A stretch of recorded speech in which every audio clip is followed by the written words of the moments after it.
This is the text of Jane Juska's now famous personal ad.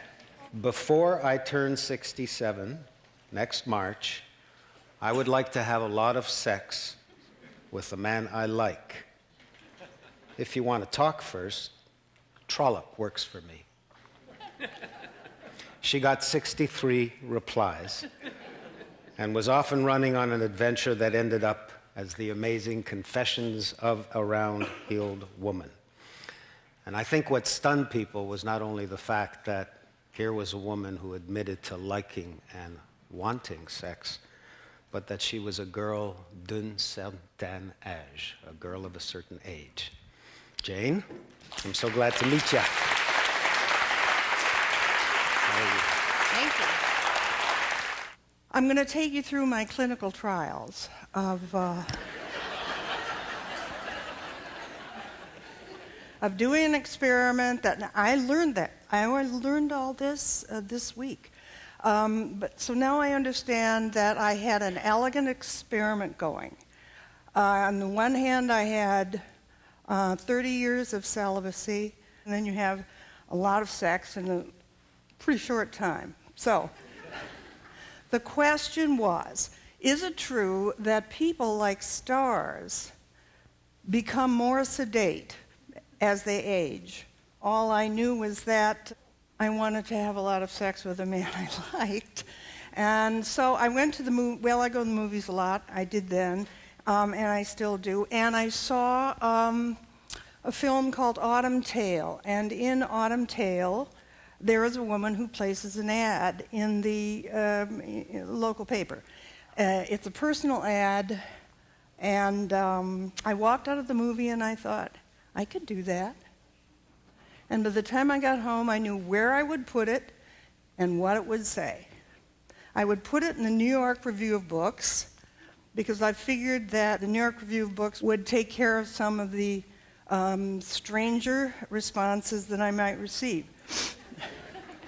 It turned out that there are a lot of men out there who read only the ads in the New York Review.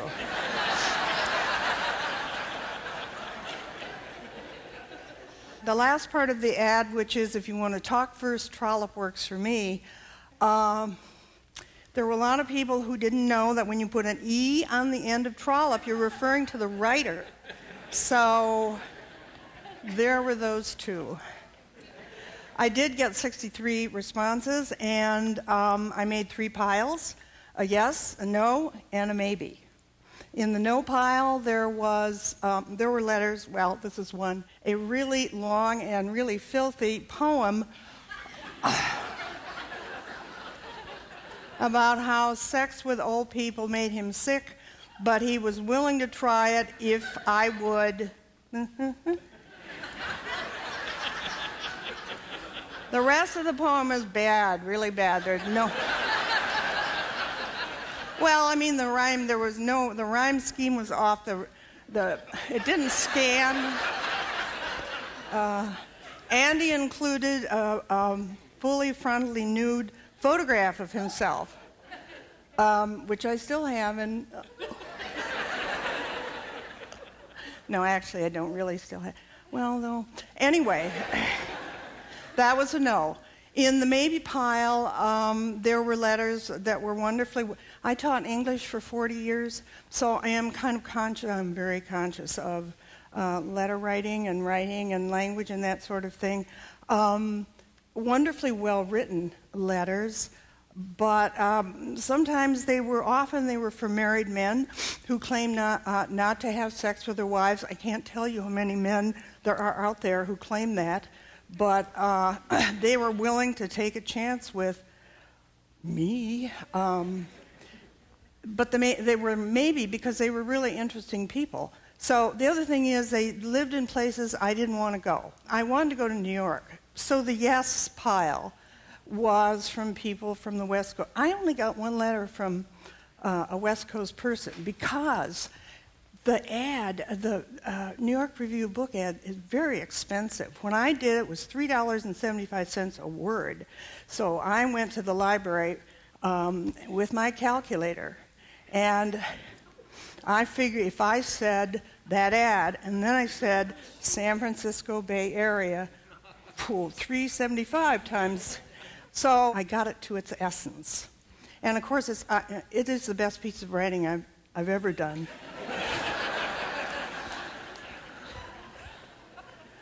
So I took the yes pile, letters that were, and I began to write them. I began to talk to people on the phone, and then I went to New York.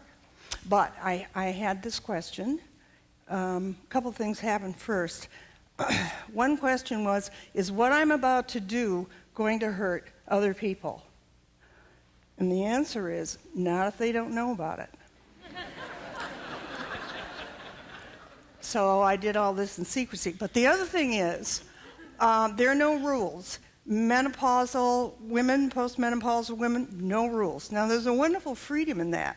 On the other hand, sometimes you need some guidelines, so I made some up. 1, never sleep with a Republican, even if he looks like John McCain. 2, no married men. Things would get too complicated, I thought. 3, no kinky sex.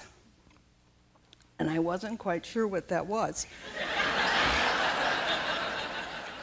But I knew that it came with equipment, so. So the first man to show up got off the plane. He was carrying this, looked like a tool box. And it it clanked. There were things in there. So what I thought was, well, it's a learning experience. Isn't everything a learning experience? It turned out to be a couple of bottles of wine. So that was good. That was good. So those 3 rules, I broke them all.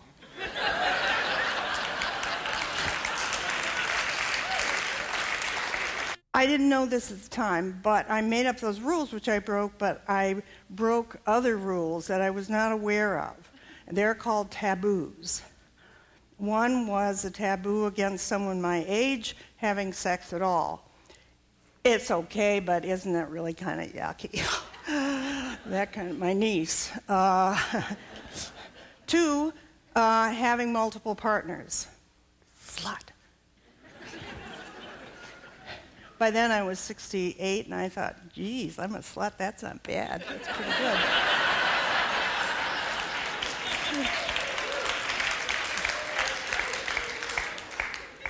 3, having sex with a much younger man.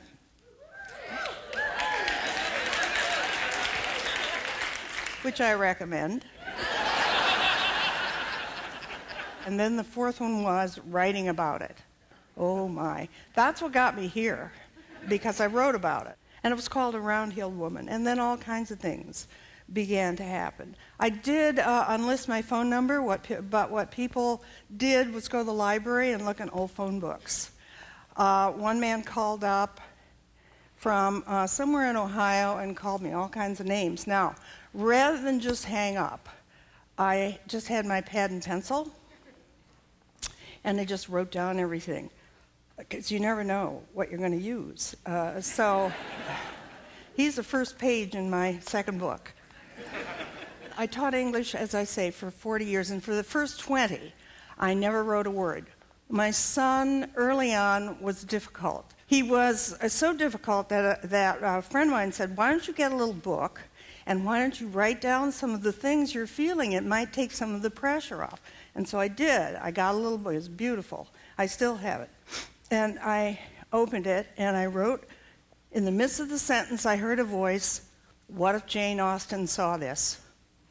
And I shut the book, and I never wrote again until 1983, when the Bay Area Writing Project made me come to the Berkeley campus for a summer, and they made me write, and I never shut up.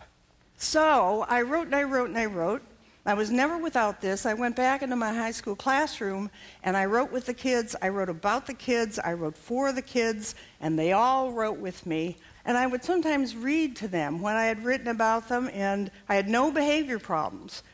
Some kid would say, "Shut up, she's going to read about us."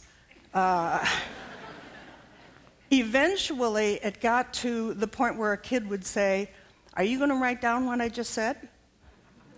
And I would open my journal, and I would say, "Maybe, tell me why I should." That's when real learning began in that classroom. If you want to know if your kids are learning about writing or learning to write, ask them if their teacher writes with them. Most kids are being taught how to write. They're not being taught to write. I taught in college for a few years until that book came out. And they didn't fire me, but I was just not asked back. When things got difficult, I would go to a park or somewhere like that, and I would start writing. In fact, I was often crying, but people, left me alone because I was writing. It was enormously helpful because it helped keep my head straight. It helped me understand what in the heck was going on. And it also helped me remember some of these truly bizarre occurrences. So, and 5 hours on a plane, JFK to San Francisco, you can write a lot. That's one reason I wrote the book, because I wanted to find out what all this meant. I had no intention of publishing. I had no intention of writing a book originally. Somebody said this in a book, at a Q&A in a bookstore. "Isn't it true that you exploited men in order to further your own career?" And half the audience goes, "Yes." But I didn't intend to do that. But this was terribly, terribly important to me. What I'm talking about is writing, and I'm going to go to David Grossman. I'm going to borrow from him, who's the Israeli novelist who talked about one of Kafka's fables. The mouse looks behind, and he sees the cat. He looks ahead, and he sees a trap. He says, "Alas, the world is getting narrower every day, but not if you write. It gets bigger. It's like this conference. Everything gets bigger. You can't go to this conference every day, but you can do this. So get busy." Thank you.